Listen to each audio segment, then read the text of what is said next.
بسم اللہ الرحمن الرحیم ایاک نعبد و ایاک نستعین۔ پہلے تو میں یہ ہمارے بار سے یہ جو ہمارے وکیل نے ابھی بات کی کہ یہاں ہونا چاہیے ہائی کورٹ فیصل آباد میں بالکل آپ سے متفق ہوں، ہر ڈویژن کے اندر ہونا چاہیے۔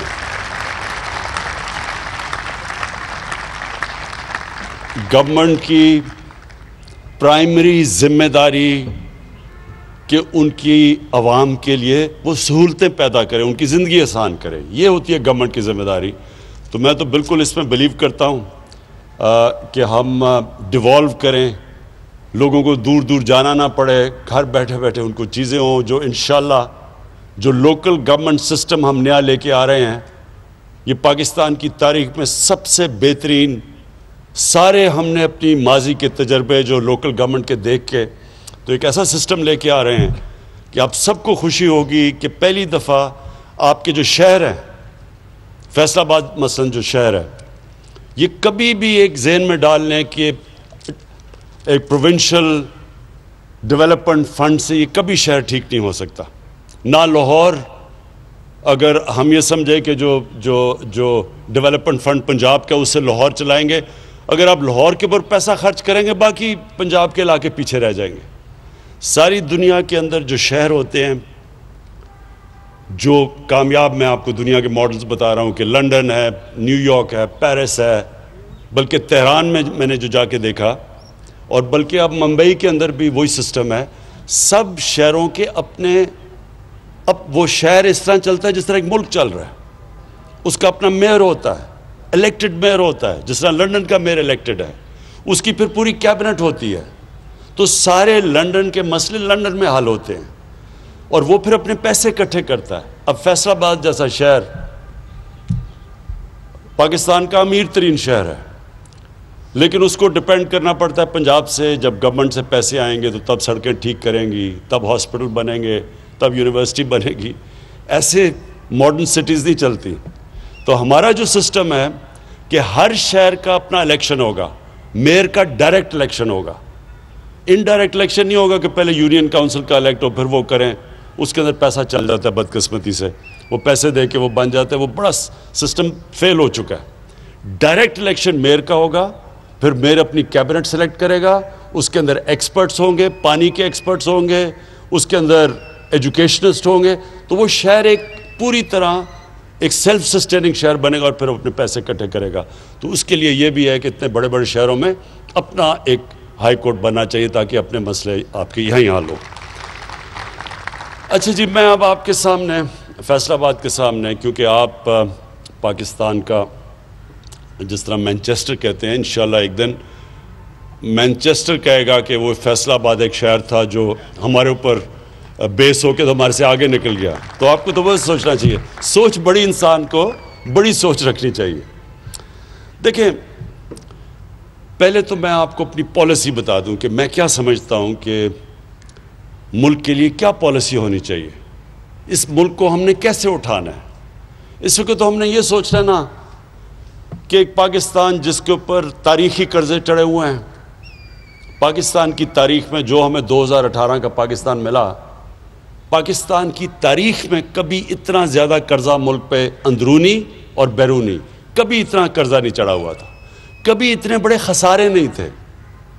جو بھی حماد نے تقریر میں بتایا کہ جو ہمارا ٹریڈ کرنٹ اکاؤنٹ ڈیفیسٹ تھا وہ 20 ارب ڈالر کا تھا، پاکستان کی تاریخ کا سب سے بڑا ڈیفیسٹ، یعنی کہ کبھی بھی کوئی ملک آگے بڑھ ہی نہیں سکتا، کبھی بھی کوئی ملک کی صحت اچھی ہو ہی نہیں سکتی جبکہ اگر اس کے ملک کے اندر جو ڈالرز اندر آ رہے ہیں وہ کم ہیں اور جو ملک کے باہر ڈالرز جا رہے ہیں وہ زیادہ ہے۔ یعنی یہ جب تک خسارہ ہے، نہ اس ملک کی صحت کبھی ٹھیک ہو سکتی ہے، نہ جو کریڈٹ ایجنسیز ہیں دنیا کی وہ کبھی بھی کہیں گے کہ جی ملک کی ریٹنگ اچھی ہے، وہ ہمیشہ اس ملک کو کہیں گے کہ یہ تھوڑی دیر کے بعد یہ کرائسس میں چلا جائے گا۔ اور سب سے بڑا کرائسس کیا آتا ہے کہ اس کی کرنسی ڈی ویلیو ہو جاتی ہے۔ جب جتنا بڑا آپ کا کرنٹ اکاؤنٹ ڈیفیسٹ اتنا پریشر آپ کی کرنسی پہ پڑتا ہے، اور جب کرنسی گرتی ہے تو کیا ہوتا ہے؟ مہنگائی آ جاتی ہے. ہمیں بڑا برا بھلا کہا گیا جی مہنگائی کا، لیکن پوچھیں کہ مہنگائی کے پیچھے وجہ کیا تھی؟ سب سے بڑی وجہ یہ کہ جو ٹریڈ گیپ تھا پاکستان کا، کہ کتنی پاکستان کے اندر امپورٹس آ رہی ہیں اور پاکستان کتنی ایکسپورٹس کر رہا ہے، اس میں اس ملک کی تاریخ کا وہ خسارہ تھا 40 ارب ڈالر کا، جو آج تک کبھی ملک اس کے قریب بھی نہیں گیا. جب 40 ارب ڈالر کا ٹریڈ گیپ ہو تو اس میں ملک کے کرنسی نے تو گرنا ہی ہے. اور کرنسی کو کیسے بچایا ہوا تھا؟ پہلے ہی ہمارے پاس ریزروز کم تھے، فورن کرنسی ریزروز. وہ ریزروز بھی بلڈ اپ کر رہے ہیں قرضے لے کے ریزروز بلڈ اپ کر رہے ہیں، اور وہ ریزروز کو خرچ کر رہے ہیں روپے کو سٹیبل رکھنے کے لیے. اور وہ جو پیسہ تقریباً میرے خیال میں 15 یا 20 ارب ڈالر انہوں نے 5 سال میں صرف پھینکا روپے کو اوپر رکھنے کے لیے. اس سے کہ آرٹیفیشلی روپے کو اوپر رکھا، ریزروز بھی اپنے ضائع کر دیے، اور سب سے زیادہ نقصان اپنی ایکسپورٹرز کو اور اپنی انڈسٹری کو پہنچایا. کیونکہ امپورٹ سستی ہو گئی ہیں، ایک تو انڈسٹری ادھر مار کھا گئی، اور جب ایکسپورٹس مہنگی ہو گئی تو ایکسپورٹس ہو نہیں رہی تھی تو ہماری ایکسپورٹس بھی گر گئی. تو جو ہمیں پاکستان ملا تھا وہ سب سے مشکل حالات میں، اور یہ بالکل ٹھیک کہہ رہا ہے کہ اسد عمر نے مجھے جب فائنانس منسٹر تھے تو انہوں نے مجھے بتایا کہ ہم لوگوں کو بتا نہیں سکتے کہ ہمارے پاس پیمنٹس دینے کے پیسے نہیں ہیں، کیونکہ اگر لوگوں کو پتہ چل جائے گا تو روپے کے اوپر رن ہو جائے گی، یعنی روپے اور گر جائے گا. اس لیے ہم بڑے مشکل وقت سے گزرے تھے، اور ہمارے باہر کے دوستوں نے ہماری اس وقت مدد کی جس کی وجہ سے ہم ڈیفالٹ سے بچ گئے. اور ڈیفالٹ آپ کو پتہ ہے، ڈیفالٹ کا مطلب یہ کہ روپے کے اوپر سیدھا پریشر روپے پہ جانا تھا، ہماری باہر ٹریڈنگ رک جانی تھی، ایکسپورٹس رک جانی تھی، اور روپے نے اور مزید گر جانا تھا. تو اللہ نے ہمیں اس بڑے مشکل وقت سے نکالا. اور آج جو جدھر ہم کھڑے ہیں، میں صرف اس سے پہلے آپ کو اپنی فلسفی بتا دوں. دیکھیں، ہم جب بڑے ہو رہے تھے، اسکولوں میں تھے 60s میں، تو 60s میں پاکستان ایک مثال دیا جا رہا تھا ڈیولپمنٹ ورلڈ کے اندر، کہ ہمارا پاکستان کا ماڈل بتایا جاتا تھا دنیا کو کہ یہ دیکھیں، یہ پاکستان کو دیکھیں کہ کیسے ترقی کر رہا ہے. ملیشیا، ساؤتھ کوریا، جو ساؤتھ کوریا آج دیکھیں کدھر پہنچ گیا، انہوں نے پاکستان کا جو فرسٹ 5 ایئر ڈیولپمنٹ پلان تھا، انہوں نے اس سے سیکھا تھا. اور پاکستان کی دنیا میں عزت کیوں تھی؟ کیوں دنیا میں جب پاکستان کا پریزیڈنٹ جاتا تھا امریکہ تو امریکن پریزیڈنٹ ایئرپورٹ پہ اس کو ریسیو کرنے آتا تھا. اور پاکستان کی ایک دنیا کے اندر ایک سٹیچر تھا. اور وہی نہیں، ہمارے ادارے بھی مضبوط تھے، ہماری جو ہاسپٹلز تھے، ہماری یونیورسٹیز تھیں، ان کو ریکگنائز دنیا میں کیا جاتا تھا. اور میرے ساتھ ملیشیا کے شہزادے آ کے HSN میں پڑھتے تھے، مڈل ایسٹ سے لوگ یہاں آیا کرتے تھے. آج جو دبئی لوگ چھٹیاں بنانے جاتے ہیں، دبئی کے جو شیخ تھے وہ کراچی اپنی چھٹیاں بنانے آتے تھے. تو پاکستان کا ایک مقام تھا. ہم کیسے نیچے آئے، یہ بڑی دکھ بھری کہانی ہے. لیکن اس کی ایک بہت بڑی وجہ میں آپ کو بتاتا ہوں کہ ان دنوں میں رائٹ لیفٹ کی پالیٹکس تھی. ان دنوں میں کولڈ وار پیک پہ تھی. پاکستان میں ایک پوری لیفٹسٹ موومنٹ چلی ہوئی تھی، سوشلسٹ موومنٹ. اور جب 1970 کے اندر جب ذوالفقار علی بھٹو جیتے تو انہوں نے سوشلزم، اسلامک سوشلزم کے نام پہ نیشنلائزیشن شروع کر دی. جب انہوں نے نیشنلائزیشن شروع کی تو اس وقت پاکستان کی انڈسٹری بھی ڈیولپ ہو رہی تھی، ہمارے پرائیویٹ بینکس بھی تھے، یعنی پاکستان ایک بڑی اوپر کی ٹریجیکٹری پہ جا رہا تھا. لیکن کہا یہ جاتا تھا کہ 22 خاندانوں کے اندر ساری پاکستان کی دولت محدود ہو گئی. یہ 22 خاندان کا پورا ایک چلا کہ پاکستان میں تھوڑے سے لوگوں کے پاس پیسہ جمع ہو گیا. ہونا کیا چاہیے تھا؟ دیکھیں، ہمیشہ اپنی زندگی کا تجزیہ انسان کو کرنا چاہیے. کامیاب انسان ہمیشہ اپنی زندگی کو سوچتا ہے کہ میں کیا کر سکتا تھا تو بہتر ہو سکے. کامیاب ادارے بھی یہی کرتے ہیں، سارا وقت اپنی انالیسز کرتے ہیں کہ ہم کیسے اپنے آپ کو بہتر کر سکتے ہیں. جب ماضی کی غلطیوں کو اب مانتے ہیں تو اب اوپر جاتے ہیں. ہم نے کیا غلطی کی؟ ہم نے بجائے اس کے کہ جو اگر پیسہ تھوڑے سے خاندانوں کے پاس چلا گیا تھا تو قانون ایسے لے کے آتے کہ وہ پیسہ نیچے چلا جاتا غریبوں کے اوپر جو چائنا نے کیا ہے.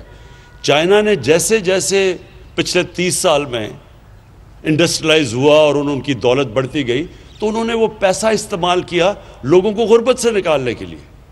اور انسانی تاریخ میں کبھی بھی اتنے زیادہ لوگ غربت سے نہیں نکلے 30 سال میں جو انہوں نے 70 کروڑ لوگوں کو چائنا نے غربت سے نکالا. ویلتھ کریٹ کی، دولت بڑھائی، اس دولت سے انہوں نے لوگوں کو غربت سے نکالا. ہمیں بھی یہی کرنا چاہیے تھا. ہم نے نیشنلائزیشن پہ چلے گئے، ساری ہم نے اپنی انڈسٹریلائزیشن روک دی، اور ایک مائنڈ سیٹ بھی بدل گیا کہ جس طرح ہمارے جو بیوروکریٹس بھی تھے، کئی پولیٹیشنز بھی یہ تھے کہ کوئی اگر زیادہ پیسہ بناتا تھا تو اس کو بری چیز سمجھی جاتی، جرم سمجھا جاتا تھا. کبھی بھی ایک معاشرہ آگے نہیں بڑھ سکتا جب آپ پروفٹ میکنگ کو، منافع کمانے میں اگر آپ اس کو جرم کہہ دیں. کیونکہ کوئی انویسٹ اس لیے تو نہیں کرتا کہ وہ خراج دینے کے لیے انویسٹ تو نہیں کرتا، وہ پیسے بنانے کے لیے کرتا ہے. لیکن ہاں جائز طریقے سے پیسہ بنائے، ٹیکس بھی دے، پروفیٹیرنگ نہ کرے. یہ جو اس کو چینی کا مافیا ہے، انہوں نے یہ جو ابھی کمپٹیشن کمیشن کی رپورٹ آئی ہے تو انہوں نے تو یہ کہا کہ انہوں نے ملک کے کارٹلائزیشن کی ہے، منوپلی بنا کے تو چینی کی قیمت اوپر لے کے گئے. اس کے خلاف ہے. آپ جائز طریقے سے نفع کمائیں، گورنمنٹ ہم خوش ہوتے ہیں، کیونکہ جب نفع بنے گا ہی تو مزید اور سرمایہ کاری ہوگی. تو جو ہماری اب پالیسی ہے، میں آج آپ کو کہہ دوں کہ ہماری اب پوری کوشش ہے کہ پاکستان انڈسٹریلائزیشن کی طرف چلے، پاکستان اپنی ایکسپورٹس بڑھائے. گورنمنٹ کا کام اس کو فیسیلیٹیٹ کرنا ہے، ان کے لیے آسانیاں پیدا کرنا ہے. یہ جو بھی حماد نے کہا ایز آف ڈوئنگ بزنس، اس میں سارا وقت اب ہماری گورنمنٹ کام کر رہی ہے کہ کیسے ہم اپنے بزنس کمیونٹی، اپنے سرمایہ کاروں کے لیے آسانی کریں تاکہ وہ سرمایہ کاری کریں، تاکہ نوکریاں پیدا ہوں، تاکہ ہم روزگار بڑھائیں اور تاکہ ہم غربت کم کریں. تو یہ جو سائیکل تب ہوگا جب ہم اپنی انڈسٹریل کلاس کے لیے آسانیاں پیدا کریں گے. تو ایک تو وہ بھی ہم کر رہے ہیں. FBR کے اندر اس وقت مسلسل ایک ریفارم پروسیس چل رہا ہے، آٹومائزیشن کی طرف جا رہے ہیں، ٹیکنالوجی کو استعمال کر رہے ہیں تاکہ یہ جو بیچ میں سے یہ جو ہیومن انٹریکشن کم ہو، تاکہ جو رشوت لی جاتی ہے اور جو ہراسمنٹ کی جاتی ہے وہ کم ہو. تو یہ مسلسل اب ہماری ایک جدوجہد چل رہی ہے. جو ہم نے انسینٹیوز دی اپنی ایکسپورٹرز کو، مجھے بڑا اللہ کا شکر کرتا ہوں کہ اس کا نتیجہ آ گیا، ہماری ایکسپورٹس بڑھنی شروع ہو گئی ہیں. ہم ایک مشکل وقت میں، یعنی یہ جو کرونا کا جو یہ پچھلے 6 مہینے گزرے ہیں، یہ ساری دنیا کے اوپر ایک مشکل ترین وقت سے دنیا گزری ہے.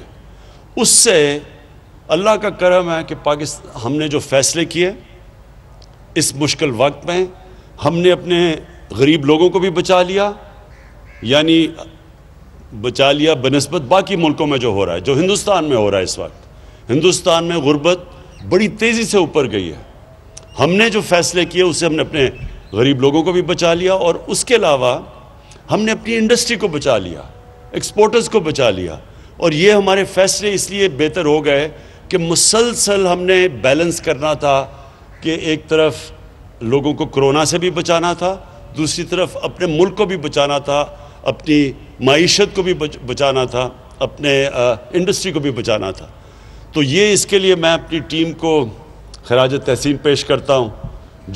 جو کرونا کی ہماری جو NCOC بنی ہوئی تھی، مسلسل ہمیں انہوں نے ایکسپرٹس کے ساتھ مسلسل ہمیں فیڈ بیک دیتے رہے، اس کے لیے ہمارے فیصلے اچھے ہوئے. دوسری طرف حماد کو اور اکنامک ٹیم کو میں خراج تحسین پیش کرتا ہوں کہ انہوں نے بھی سارا وقت سوچا کہ انڈسٹری کو نقصان نہ ہو، کیسے اپنے لیبر کو بھی وہ رکھ سکیں، اور ان کے لیے انہوں نے فیسلٹیز پیدا کی. اسٹیٹ بینک گورنر، اس نے بڑا زبردست کام کیا.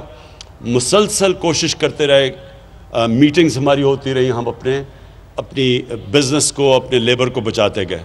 تو اس لیے آج یہ ٹھیک کہتے ہیں حماد کہ WHO نے، ورلڈ ہیلتھ آرگنائزیشن نے آج پاکستان کی مثال دی ہے کہ وہ چند ملکوں میں سے جنہوں نے سب سے بہترین نیویگیٹ کیا کرونا کے دنوں میں۔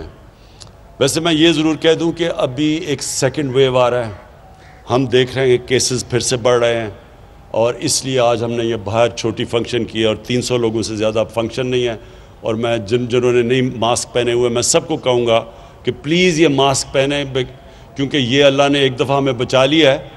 احتیاط کر کے ہم کوئی چانس نہ لیں کہ ہماری اگر یہ خدا نہ خواستہ تیزی سے اگر یہ پھیل گئی اور ہمارے ہاسپٹلس پہ پریشر پڑ گیا تو ہمیں پرابلمز آئیں گے پھر اکانومی کے اوپر اور پھر غربت کے اوپر۔ تو اپنی میں انڈسٹری کو آخر میں جو آپ کو آج خاص طور پہ یہاں آیا، ایک تو مجھے بڑی خوشی تھی کہ میں جب یہاں الیکشن سے پہلے آیا تھا تو پاور لومز بند ہو رہی تھیں، کئی فیکٹریاں بند ہو رہی تھیں اور وہ ریل اسٹیٹ کی طرف جا رہی تھیں، اور بڑا مشکل حالات تھے فیصل آباد کے۔ تو مجھے بڑی خوشی تھی آج جب میں نے اپنے یہ ایم پیز اور ایم این اے سے پتہ چلوایا، انہوں نے کہا جی آج کل لیبر نہیں مل رہی ٹیکسٹائل کی، تو مجھے بڑی خوشی ہوئی اس چیز کی کہ شکر ہے ہماری روزگار بڑھ رہا ہے۔ مجھے ایک اور بھی میٹنگز کے اندر بڑی اچھی بات آج سجیشن دیا گیا، اور میں اپنے چیف منسٹر کو یہ کہوں گا کہ ہمیں اب سکلز، ٹیکسٹائل سکلز کے لیے انسٹیٹیوٹس بنانی ہیں تاکہ ان کو ٹریننگ کروائیں، کیونکہ آپ کو ویلیو ایڈنگ کے لیے بھی آپ کو لیبر چاہیے، تو وہ لیبر کے لیے اس کے لیے کیونکہ جو سکل ٹیکسٹائل کا اب جو لیبر ہے، جو ورکر ہے، وہ اب اس کی ڈیمانڈ بڑھ گئی ہے اور وہ مل نہیں رہا، تو اس لیے ہمیں اس کو بھی کرنا چاہیے، کیونکہ انشاءاللہ ہم جیسے جیسے ہماری ایکسپورٹس بڑھیں گی، اور میں آپ کی جس طرح حماد نے بھی آپ سے سب سے اپیل کی کہ مزید اور آپ انویسٹمنٹ کریں، اور انویسٹمنٹ اس سوچ سے کریں اور بے فکر ہو کے کریں کہ یہ اب آپ کے پاس ایسی گورنمنٹ آئی ہے جس کا کام ہے آپ کے مسئلے حل کرنا، جو ایسی گورنمنٹ آئی ہے جس نے آپ کے لیے ایک سٹیبلٹی دینی ہے، ایک ایسی پریڈکٹیبلٹی دینی ہے کہ آپ جو بھی اپنی انویسٹمنٹ کریں آپ کو یہ فکر نہ ہو کہ ایک دم کوئی ایسی پالیسی چینج ہوگی جو ایک دم آپ کی انڈسٹری کو افیکٹ کرے گی۔ ہمارا کام ہے آپ کی انڈسٹری کی مدد کرنا، کیونکہ اس سے ایک آپ روزگار لوگوں کو دیں گے، اور دوسرا ویلتھ کریٹ کریں گے۔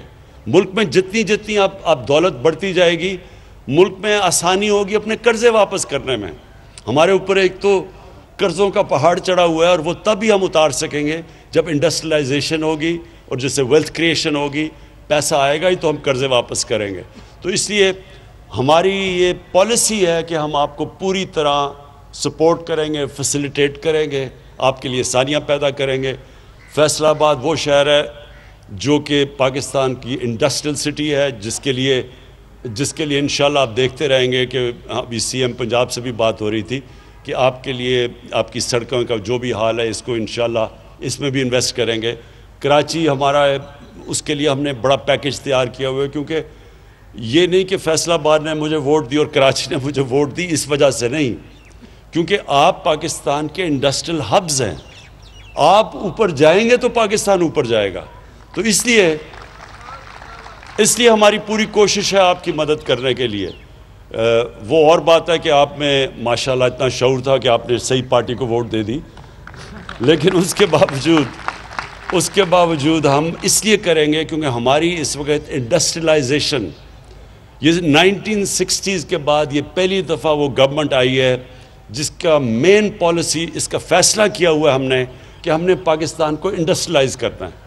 تو جو بھی آگے پالیسیز بنیں گی آپ کے ساتھ مشاورت میں بنیں گی، ہم کانسٹنٹلی آپ کے ساتھ مشاورت اس لیے کریں گے کہ آپ کی انپٹ آئے گی تو ہم آپ کی رکاوٹیں دور کرتے جائیں گے، اور پھر اللہ کا شکر ہے کہ جو اس وقت پاکستان کے انڈیکیٹرز ہیں، ہماری جو اکانومی چلنی شروع ہو گئی ہے، ہماری جو کنسٹرکشن انڈسٹری ہے جو کہ سب سے زیادہ شہروں میں لوگوں کو روزگار دیتی ہے، کنسٹرکشن انڈسٹری چل پڑی ہے، اور اس کے ساتھ 30 اور انڈسٹریز جو ریلیٹڈ ہیں ان کے اندر کام شروع ہو گیا ہے، اور کنسٹرکشن انڈسٹری کو جو پیکج دیا وہ بھی پاکستان کی تاریخ میں پہلی دفعہ ایک اپنی کنسٹرکشن انڈسٹری کو اس طرح کا پیکج دیا ہے۔ تو کنسٹرکشن انڈسٹری، ٹیکسٹائل انڈسٹری، اور اس کے علاوہ جو ہم نے اپنے ورکرز کو اب ٹرین کرنا ہے, لیبر کو ٹرین کرنا ہے تاکہ وہ بھی ویلیو ایڈڈ ہو. وہ بھی مجھے پتہ ہے کہ پرابلمز آ رہے ہیں ہماری اب انڈسٹریلائزیشن کے اندر, تو وہ ساتھ ساتھ ہمارا چلے گا. ہم نے اپنے جو بینکنگ سیکٹر ہے, جو ہم نے اسٹیٹ بینک آف پاکستان ہے, کبھی بھی اسٹیٹ بینک نے اس طرح کی اپنی انڈسٹری کی اور کنسٹرکشن سیکٹر کی مدد نہیں کی جو آج وہ کر رہا ہے. وہ بھی کانسٹنٹلی آپ کو فیسیلیٹیٹ کر رہا ہے آپ کے لیے آسانیاں پیدا کرنے کے لیے. اور میں آخر میں آپ سب کا شکر گزار ہوں. میں جو پاکستان کی جو انڈسٹریلسٹ یہاں بیٹھے ہوئے ہیں, آپ کو پھر سے آخر میں شور کرتا ہوں کہ ہمارا اب انٹرسٹ یہ ہے کہ آپ جس طرح ایک دفعہ 60s میں انڈسٹریز کو پوری طرح پروموٹ کیا گیا تھا اور اس کی وجہ سے پاکستان آگے نکل گیا تھا سارے خطے میں, اسی طرح اب بھی ہم آپ کو کریں گے. میری ریکویسٹ صرف آپ کو یہ ہے کہ جو آپ کا لیبر ہے, جو مزدور ہیں, ان کا ساتھ ساتھ جیسے جیسے آپ کی حالت بہتر ہوتی جائے, مزدوروں کو آپ نے نہیں بولنا, ان کے لیے بھی آپ نے ان کی بھی سیلریز کا آپ نے دھیان رکھنا ہے. بہت بہت شکریہ.